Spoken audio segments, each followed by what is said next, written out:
Saat ini kita masih menunggu dimulainya sidang yang menghadirkan terdakwa Richard Eliezer, dan tampaknya hari ini Richard Eliezer tadi sempat kita lihat di layar kaca bahwa ada keluarga yang ikut mendampingi di ruang sidang.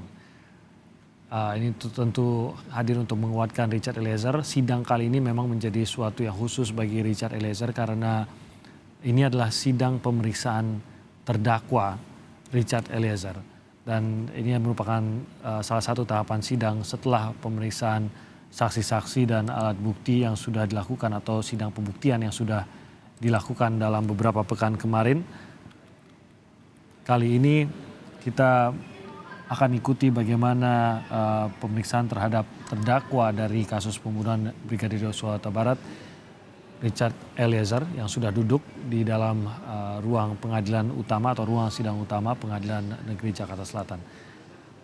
Jalannya sidang nanti kita akan ikuti di Breaking News Kompas TV, dan tampaknya majelis hakim sudah masuk ke dalam ruang sidang utama ini, dan sidang dengan agenda pemeriksaan terhadap terdakwa Richard Eliezer akan segera dimulai.